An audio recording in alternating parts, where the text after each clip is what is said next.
Yes? Yes. All right, good morning. Good morning. The title of today's word is The Greatest Commandment. So to start us off, I'd like to tell a funny story. So a Sunday school teacher asked her class, "What do you need to do to get to heaven?"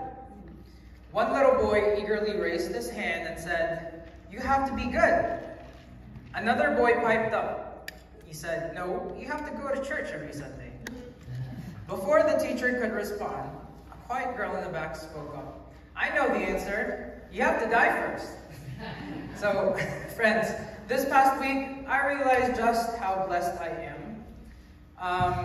I realized just how blessed I've been in my life when I was listening to this one podcast that I heard and learned just how many people of different cultures and beliefs genuinely believe that in order to go to heaven, you have to do so many things. You have to do this, you have to do that. You have to do good works, that you had to do more works than bad, good works than bad. And when I accepted Jesus as a boy, I never really felt that I had to do more good deeds than bad deeds. So I'm really blessed to have been raised with that mindset. And it just reminds me of Ephesians 2:8. For it is by grace you have been saved through faith. And this is not from yourselves, it is the gift of God, not by works, so that no one can boast. So whenever I meet people who have this belief that they have to work their way to heaven, God just gives me this desire to point them to the evidence as to why they shouldn't believe that way. And I have this desire to tell them, you do not have to work your way to heaven, for it is by grace you have been saved through faith. Salvation is a gift from God, amen? Amen. Not by works. And if you receive this free gift from God, wouldn't you want to share it with others? So this realization is what prompted me to think about what Jesus said when he was asked what the greatest commandment was.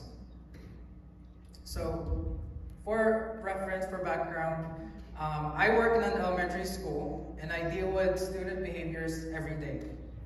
Whenever there is a conflict, I have to guide the students in resolving them, and I often have to articulate how we should be treating each other. Parents, sound familiar? Fortunately, Jesus already gave us the answer. So like my students, we all have to deal with rules, right? Not just children, but as adults too. We have to follow the speed limit, do our taxes, follow all these rules and regulations.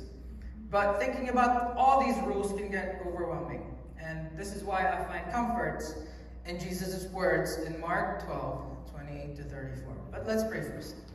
Heavenly Father, we come to you today with our hearts open and ready to receive your word. As we examine this passage, may your Holy Spirit illuminate our minds and stir our hearts. Help us to understand your commandments and to live them out in our daily lives.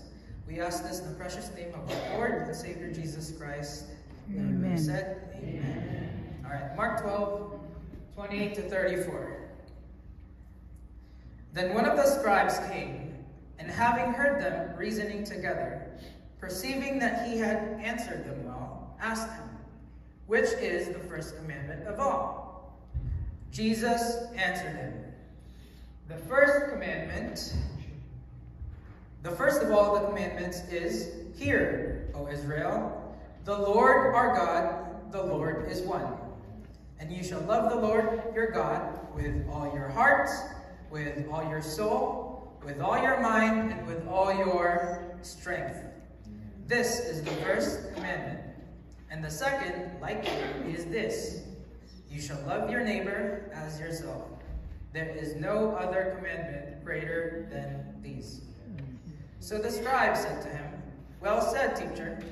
You have spoken the truth. For there is one God, and there is no other but He. And to love Him with all the heart, with all the understanding, with all the soul, and with all the strength, and to love one's neighbor as oneself, is more than all the whole burnt offerings and sacrifices." Now, when Jesus saw that he answered wisely, he said to him, "You are not far from the kingdom of God." But after that, no one dared question him. All right. Next slide, please. So there's 3 moments in this passage. There's a moment of testing, a moment of truth, and a moment of teaching.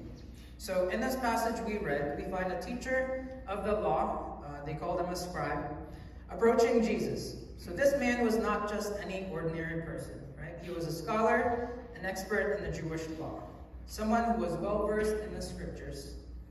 And he was a man of learning, of knowledge and understanding. And yet he came to Jesus with a question. A question that was not a casual inquiry, but a test. A test to see if Jesus, this carpenter from Nazareth, truly knew what he was talking about.